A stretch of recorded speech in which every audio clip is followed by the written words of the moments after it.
Welcome back, viewers. We're here right outside the area for the first storyline mission. I went ahead, took the liberty of taking care of all the opposition in the area, just 3 bandits. Two of them were archers, the other one was a wuss. Anyways, let's go on and enter.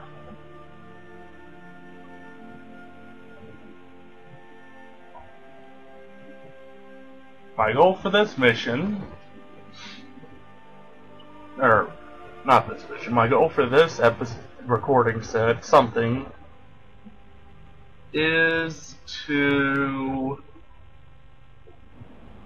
get up through not only this mission, but also the next one, and then take every single one of my levels.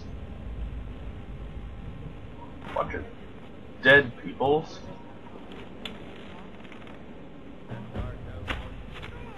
Sneak attack!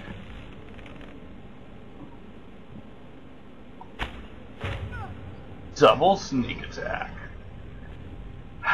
Feels good to have good weapons again. Still currently using elven bow and iron arrows.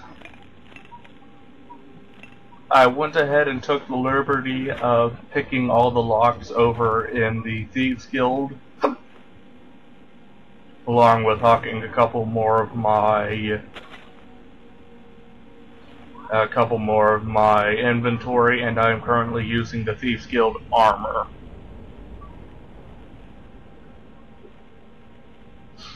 Now then, there are actually a couple missions in combination with coming here. One of them, you can either go to the place, to pick it up, or actually sit here and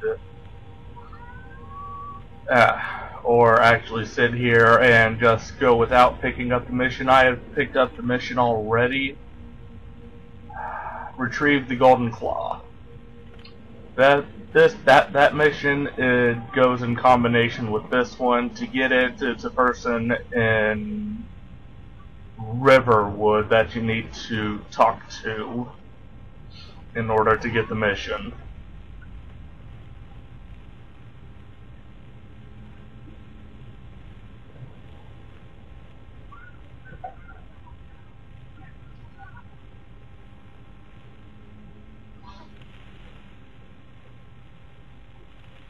Surprisingly little opposition in my way so far. Oh! Speak of the devil, and he shall appear. Oh, that's an outcast. Outcast is a tier 2 bandit enemy. However, or I should say outlaw, not outcast. Yeah, when fighting outlaws, you can get your initial sneak attack on, and why in God's name am I using fists? There we go. Iron Sword of Cold. Oh, shit. Heals. Hey, you. Fuck you.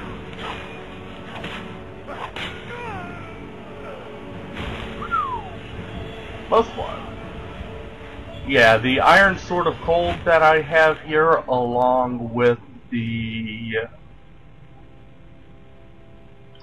Iron Mace of Ember, was gotten from the Master Lock chest in the Thieves Guild.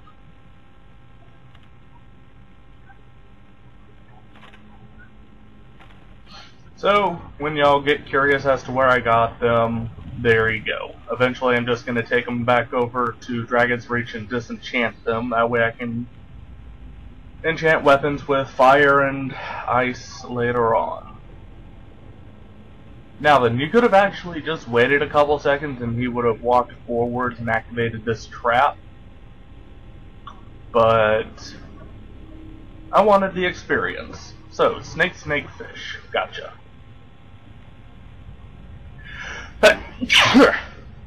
Fuck. Snake. Snake. Fish. There we go, solution. If you get the solution wrong, you will have poison arrows shot at you. And if you're level 1 like I am, probably end up killing you.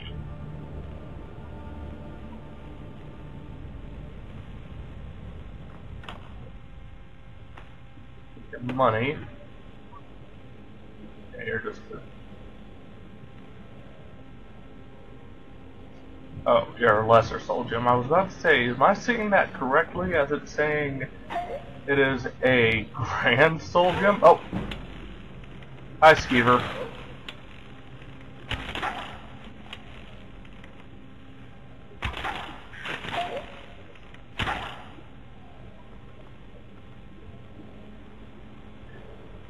Supposedly, Skeevers have a chance of hitting you with disease, but I've never been hit by disease ever, so I wouldn't really worry about that. Aside from that, soon enough we're going to be getting a remedy for the disease disposition.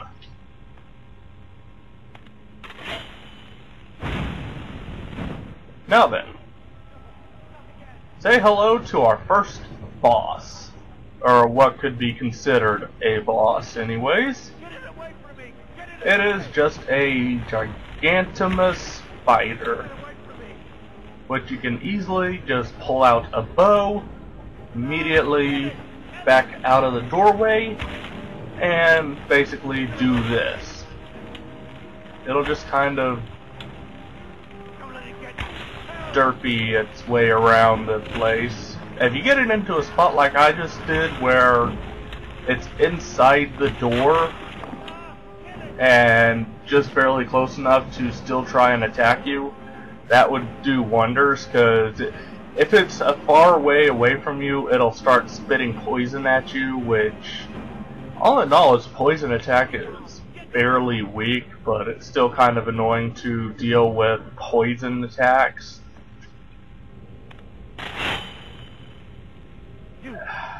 Alright, let's release this guy and murder him, because he's just going to try and run off, even though if you talk to him, he would say, "Oh yeah, I can help you."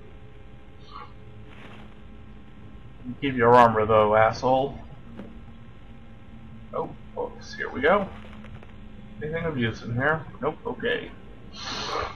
Anyways, that was the guy that stole the golden claw, so once we're done with this mission, we can go turn the golden claw back into the other person. I almost accidentally leveled up there. But more importantly, there's another reason why I say kill him. If we let him just run along and keep going, he will activate every single enemy in this place, along with what is essentially every single trap in this place.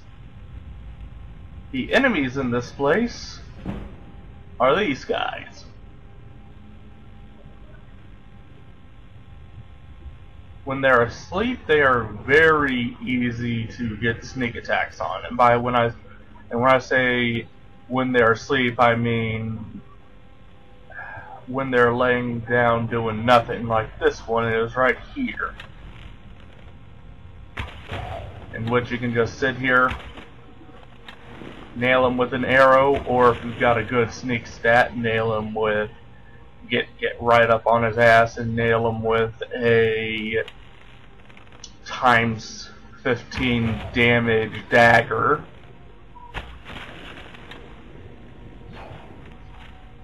But all in all, these guys are not difficult to kill. Now, if I had taken all of my levels, this would be significantly different, because it's like I said, enemies will actually level up according to your your level. Pressure plates, so be careful of that. Anyways, like I was saying, enemies will actually level up according to your level. When you hit level 20, tier 2 enemies will start appearing more frequently. when you hit level 30, tier 3 enemies will start appearing much more frequently. Take this guy, he's a tier 2 enemy. There's pretty much only going to be one of these guys in this area right now. Tier 2 being defined with this guy as being able to use magic and taking more hits than regular.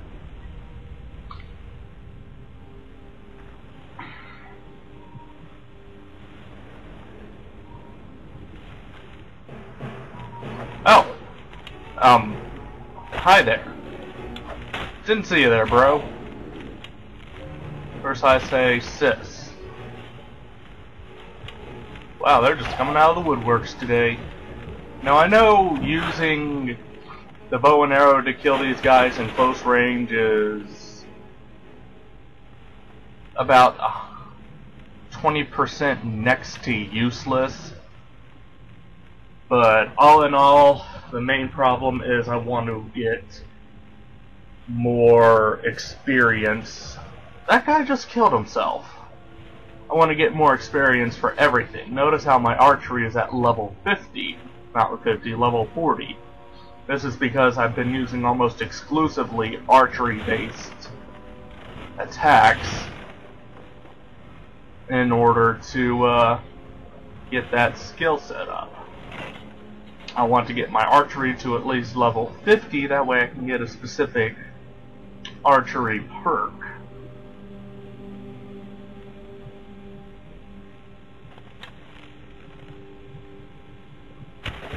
Plus, with the using the bow and arrow, you make getting sneak attacks very easy when you're lower leveled.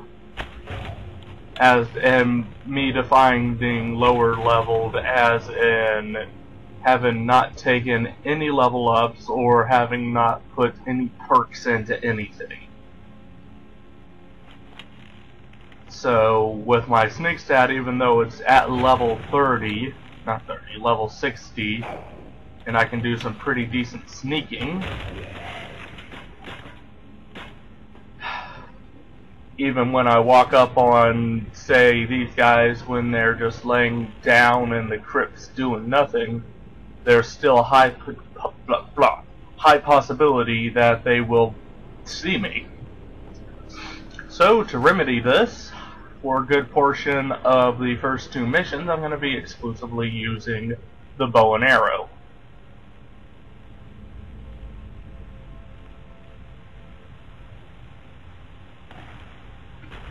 But this is just how I play the game.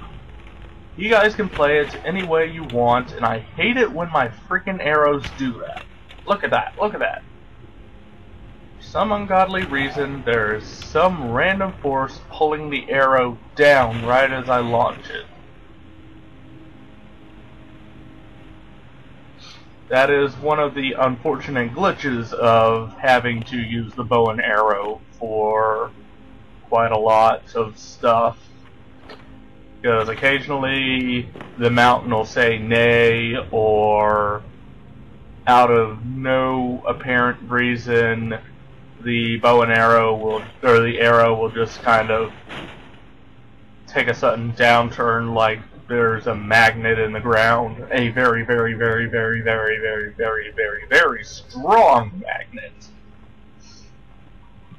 But a magnet nonetheless.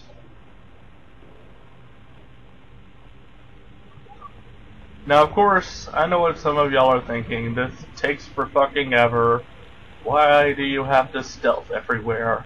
Well, I'll tell you what, viewers. If y'all shut the fuck up about me being a mostly stealth-based person, when I get my sneak stat up to 100, when I no longer have to stealth, I'll start stealthing much less. I'm already editing out all of my travels around the outer world, because that just takes forever to walk from one place to the other. Hi, buddy. Oi! Where the fuck do you think you're going? That's what you get. An arrow up the butt.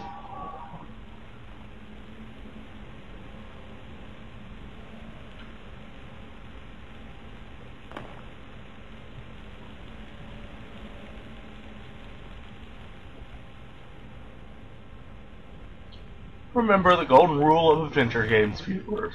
Always explore.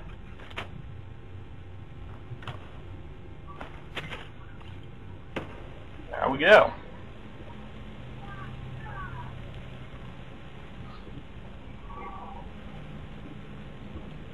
If you're hearing something in the background, viewers, that would be Samurai Champloo. Or however it's pronounced. I like it. Don't particularly like the theme song, but I like the anime itself.